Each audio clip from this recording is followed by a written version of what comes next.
If a large-scale terrorist attack or natural disaster hits the United States general population, those affected will need quick and easy access to a substantial amount of pharmaceuticals and medical supplies. Unfortunately, large quantities of these items may not be readily available if they have not been stored ahead of time. Uncertainty about when and where such an event will occur, as well as the expense of creating stockpiles, means that most state and local governments are ill-equipped to handle such large-scale emergencies on their own. The United States Congress, the Department of Health and Human Services, and the Center for Disease Control addressed this issue in 1999 by establishing the National Pharmaceutical Stockpile, known as the NPS. The mission was to provide large quantities of essential medical supplies to states and local areas within 12 hours of a federal decision to send support. In 2003, the NPS became the Strategic National Stockpile, also known as the SNS. Since that time, the SNS program has worked with both governmental and non-governmental partners to improve the United States' capacity to respond to a national emergency. Local agencies can request this stockpile or a portion of it in the event of a major disaster.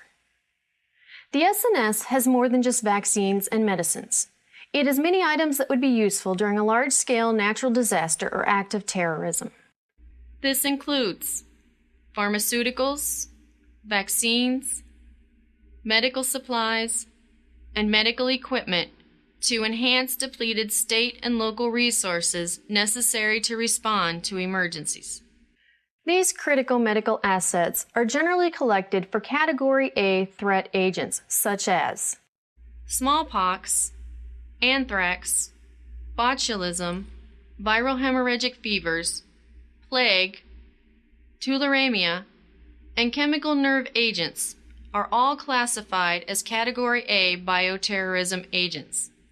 If the biological or chemical agent is known, the stockpile can provide large shipments of a specific material. The request for the stockpile's assets must come from the governor or the governor's designee at the request of a county or region. State and local governments must have a procedure in place that ensures efficient delivery to those individuals who have potentially been exposed. County officials in our region have developed a plan to ensure that we are prepared to request and receive the SNS in order to protect the health of our community in the event of a large-scale public health emergency. It is important to understand that a successful response will depend on the federal, state, and local levels' ability to receive, stage, and dispense supplies. The main purpose of the present SNS plan is to detail the role each group will play in requesting and receiving SNS assets and then distributing them to the local population. If a terrorist event or other large-scale emergency occurs, successful resolution will depend upon a coordinated response at all levels. This response is possible through universal use of the Incident Command System, known as ICS. ICS is a management structure that is used to provide a common framework for responders from various agencies and backgrounds. Responders for multiple levels can use ICS successfully if they maintain standard procedures for command and control and identify each organization's specific responsibilities. The direction and control of SNS deployment will take place in accordance with the individual state's response plan and national response plan requirements. The ICS uses a chain of command. Chain of command, in the military sense, operates from the top down, with higher-ranking military officials mandating what lower-ranking soldiers do. Public health responses mirror this chain of command in the sense that directives move from the federal level down to the local levels. Traditional events like natural disasters would generally require top-down emergency management coordination from the beginning. However, public health officials at the local level may be the first to notice an outbreak in their area, and realizing the potential implications for the public, would contact emergency management and regional health officials and initiate the response. The result is a dual process with the communication simultaneously going up and down the public health chain.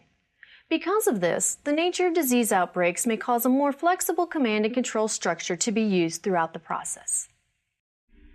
Discussions between local and state epidemiologists will determine appropriate control measures based on specific data, including whether the situation calls for mass treatment, medication, or vaccination. As the situation escalates and is identified as a significant event, local health agencies will notify the Regional Disaster District Committee.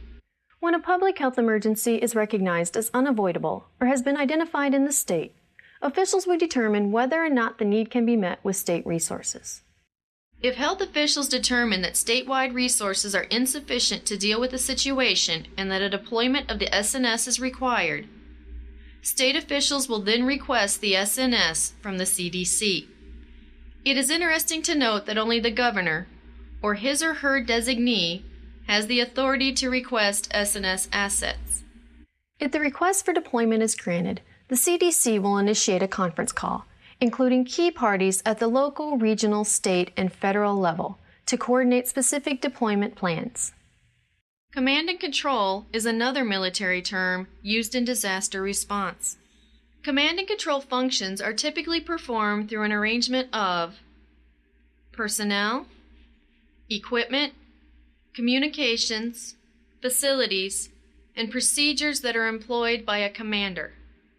The commander will plan, direct, coordinate, and control forces and operations to accomplish a mission.